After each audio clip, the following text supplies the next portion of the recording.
ঠান্ডার মধ্যে জানালাটা কুট্টুর বাবা খুলে রেখেছে। দেখুন এই জানালাটা দিয়ে যে পরিমাণে হাওয়া আসছে তাতে মনে হচ্ছে কি হাড়ের মধ্যে সূচ বিঁধছে, এই রকম হাওয়া আসছে। এই ঘরে এলাম আমি, এই ঘরের বিছানাটা গোছাবো বলে। কুট্টুকে নিয়ে আর বাবা পড়তে বসেছিল বিছানার মধ্যে, লেপ ঢেকে নিয়ে পড়তে বসেছিল। ঠান্ডা আছিস থাক, ঠান্ডার সাথে হাওয়া থাকার কি দরকার বলুন তো? এই হাওয়াটাই সহ্য করা যায় না ঠান্ডাতে, প্রচণ্ড হাওয়া দিচ্ছে আর হাড় কাঁপানো ঠান্ডা। তো নমস্কার, কেমন আছেন সবাই? আমার আজকের ব্লগে আপনাদের অনেক অনেক স্বাগত জানাই, তার সাথে সকলকে জানাই সুপ্রভাত। এখন সকাল 10টা বাজে, শনিবার। আজকে শনিবার, কি যেন কাজ করতে এলাম এখানটায়, ভুলে গেলাম। এই হয়েছে, এখন ঘরে আসি একটা কাজ করতে, ঘরে আসি কিন্তু কি কাজটা করতে এসেছি ভুলে গেছি। বিছানা গোছাতে এসেছি, তার সাথে আর একটা কিছু কাজ করতে এসেছি, ভুলে গেছি সেটা বেমালুম। শনিবার আজকে সকাল 10টা বাজে। তো আজকে সকালের খাবার দাবার মাসি বানাচ্ছে, গোলা রুটি বানাচ্ছে আর বেগুন ভাজছে। আর দেখা যাক দুপুরে কি রান্না বান্না হয়। গিয়ে কুহুকে একটু খাওয়াই, কুহু অনেক সকালে দুধ খেয়েছে, ও আজকে ম্যাগি খাবে বলেছে। একটু ম্যাগি বানাই দিয়ে আগে চা। ঘরের লাইটটা অফ করতে ভুলে গেছি, আর ঘরের বিছানাটা গোছাবো সেটা করতেও ভুলে গেছি। ঘরের বিছানাটাকে গোছাই। লেপগুলো যা ভারী না, ওরে বাবা রে, মারাত্মক ভারী এই লেপগুলো। কুহুকে এক প্যাকেট ম্যাগি করে দেবো, আর ম্যাগিটাকে না আমি এমনি করে ছোট ছোট করে ভেঙে নেবো। এই যে এমনি ছোট ছোট করে ভেঙে নেব, তাহলে কুহু চামচতে কি হয়, চামচতে কুহু নিজেই খেতে পারে। আর এমনি গোটা গোটা করে সিদ্ধ করে দিলে না ওই চামচের মধ্যে ঝুলঝুল করে, ওর খেতে খুব অসুবিধে হয়। আর এমনি করে ছোট ছোট করে ভেঙে দিলে ও চামচতে নিজে নিজেই তুলে বেশ সুন্দর খেয়ে নিতে পারে। যে ওই দুই ঘরের বিছানা তুলে চলে এসেছি, মানে ঘর গুছিয়ে চলে এসেছি। আমার ঘরের এখনো বিছানা তোলা হয়নি। কুহুর খাওয়া হলে বিছানাটা তুলবো, ঝাঁটা এনে রেখেছি। কুহুর খাওয়া হলে তবে বিছানাটা তুলবো, নাহলে আর খাবারের মধ্যে এসে ধুলোবালি পড়বে আবার। আর এই যে ম্যাগি হয়ে গেছে, খাচ্ছে দেখুন। বললাম না এমনি ছোট ছোট করে ভেঙে ভেঙে সেদ্ধ করে দিলে না ও নিজে নিজেই তুলে খেতে পারে। আর পুরো ম্যাগিটাকে যদি সেদ্ধ করে দিই তাহলে চামচের মধ্যে ঝুলঝুল ঝুলঝুল করে লম্বা হয়ে ও আর খেতে পারে না তখন। আর এমনি ছোট ছোট করে দিলে নিজেই তুলে খেতে পারে। তাড়াতাড়ি খাও মা। আর দুপুরে আজকে রান্না করব ফ্রাইড রাইস আর আলুর দম, আমাদের বাড়ির যেটা সকলের পছন্দ। সকলের বলতে ভালো হয়েছে? ও আচ্ছা, খাও খাও, তাড়াতাড়ি খাও। 10:30 বেজে পার হয়ে গেল, আমাদের খাওয়া দাওয়া হয়ে গেছে। গোলা রুটি আর বেগুন ভাজা আমাদের খাওয়া দাওয়া হয়ে গেছে। আর দুপুরে শুধু ফ্রাইড রাইস আর আলুর দম হবে, আর খিচুড়ি হবে সাথে। কারণ আমার শাশুড়ি মা ফ্রাইড রাইস পোলাও এগুলো খান না, তো ওনার জন্য। আর এই যে মাসি আছে, মাসি আর দিদি খিচুড়ি খাবে। আর বাকি আমাদের সবার ফ্রাইড রাইস আর আলুর দম পছন্দ। পড়ে গেছে নিচে, থাক থাক থাক থাক। আর আমি চটপট করে রান্না করতে চলে এসেছি। ছোট দিনের বেলা তো কখন হুস হুস করে মানে দিন পার হয়ে যায় বোঝাই যায় না।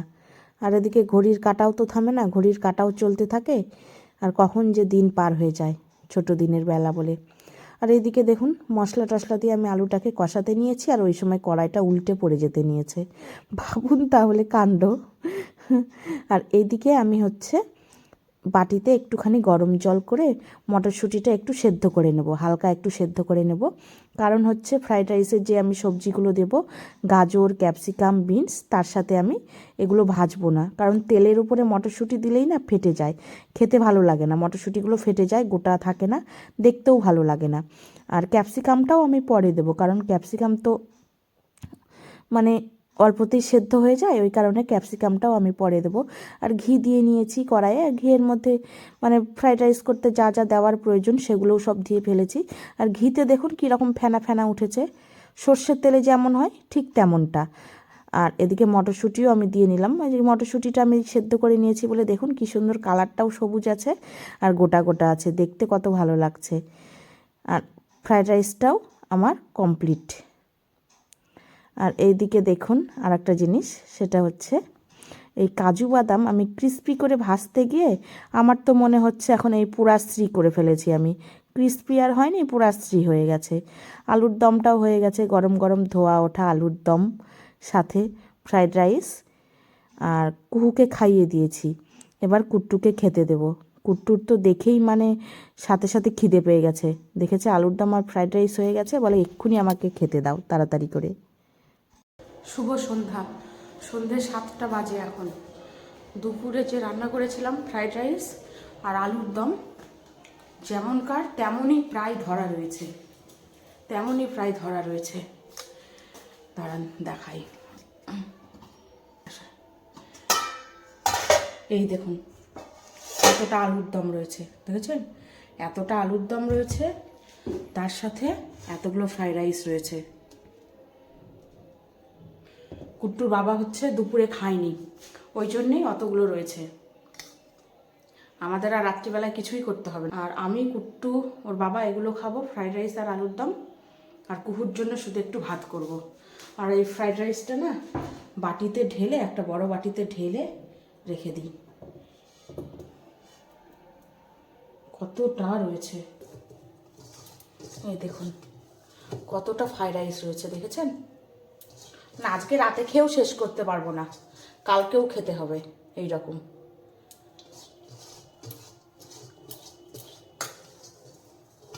কালকে গরম করে দিলে কুট্টু আর কুট্টুর বাবা খেয়ে নেবে।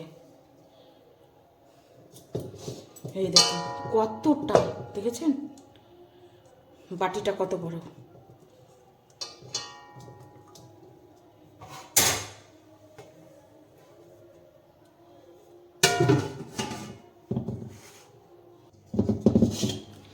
কড়াইটা নামিয়ে দিই, কালকে দিদি এসে মেজে ফেলবে। সুপ্রভাত বন্ধুরা, আজকে হচ্ছে রবিবার, সকাল 9টা বাজে এখন। তো কালকে রাত্রিবেলায় আমি আর ব্লগটা শেষ করতে পারিনি, হঠাৎ করেই আমার প্রচণ্ড গ্যাস অম্বল, তার সাথে বমি। আর হচ্ছে ওই গ্যাসের জন্যে, মানে গ্যাস অম্বলের জন্যই নিঃশ্বাস নিতে ভীষণ কষ্ট হচ্ছিল আর মাথা ব্যথা। তো ওই কারণে আমার ব্লগটাও আর শেষ করতে পারিনি, আর এডিটিংও করতে পারিনি। মানে ফোনের দিকে তাকালেই আরও বেশি মাথা ব্যথা করছিল, চোখগুলো মনে হচ্ছে যেন ফেটে যাচ্ছে, এইরকম হচ্ছিল। ওই কারণে কালকে রাত্রিবেলাতে আমি ব্লগ তো শেষ করতে পারিনি, সাথে আমি কোনো এডিটিংও করতে পারিনি ব্লগের। তো কোনো রকমে শুধু কুহুর জন্য এক মুঠ ভাত রেঁধেছিলাম, সেই ভাতটা কুট্টুর বাবাই কুহুকে খাইয়ে দিয়েছে, মানে ওর বাবাই ওকে খাইয়ে দিয়েছিল ভাতটা। তারপরে ওরা বাবা ছেলেরা নিজেরাই যা পেরেছে, ফ্রাইড রাইস আলুর দম ছিল ওগুলোই খেয়েছে। আর আমি ওষুধ খেয়ে চুপচাপ শুয়েছিলাম, একটা মানে কড়া পাওয়ারের একটা অ্যান্টাসিড খেয়েছিলাম, তাতেও কিছু হচ্ছিল না। তো আজকে সকালবেলা, এখন 9টা বাজে, রবিবার আজকে, ছেলে মেয়ে তাদের বাবা ঘুমাচ্ছে। তো আমি আর কাউকেই ডাকিনি, যে রবিবার একটু ঘুমাচ্ছে ঘুমাক, বেলা করে 9টা। আর আজকে যা হাড় কাঁপানো ঠান্ডা, মানে উরি বাবা অসম্ভব। তো আমি স্নান করে ফেলেছি, স্নান করে না শরীরটা একদম ঝরঝরে লাগছে। তো স্নান করে এসে এই ঘরে আমি ভাবলাম যে ব্লগটা শেষ করি। আজকে তো সংক্রান্তি, তো আমার শ্বশুরবাড়ির নিয়ম আছে যে আজকের দিনে খোলা পোড়াতে হবে, মানে আজকে পিঠে ভাজতে হবে। আর অনেকের আবার মানে পহেলাতে থাকে খোলা পোড়ানো, পিঠে ভাজা। তো আমার শ্বশুরবাড়িতে হচ্ছে সংক্রান্তির দিন হয়, তো পরে হচ্ছে খোলা পোড়াবো, পিঠে ভাজবো। তো দেখি কি পিঠে হয়, সেই রকম কোনো পিঠে ভাজবো না, হয়তো পাটিসাপটা করবো। আর ওই খোলা পুড়িয়ে যে সরা পিঠে হয়, সেই সরা পিঠে ভেজে পাটারি গুড় দিয়ে দুধ জাল দিয়ে তার মধ্যে ভেজাবো, এই করব। আর হচ্ছে কালকে আমাদের পহেলাতে আবার বাস্তু পুজো হয়, শ্বশুরবাড়ির নিয়ম। আমার বাবার বাড়িতে আবার এই নিয়মটা নেই, পহেলার দিন বাস্তু পুজো করতে হয়, মাটির কুমির আর হচ্ছে কচ্ছপ বানিয়ে পুজো করতে হয়, সেটা হচ্ছে বাস্তু পুজো। তো চেষ্টা করব আপনাদের সাথে সেটা শেয়ার করার। তাহলে চলুন আজকের মতো ভিডিওটা এখানেই শেষ করছি। সবাই ভালো থাকবেন, সুস্থ থাকবেন।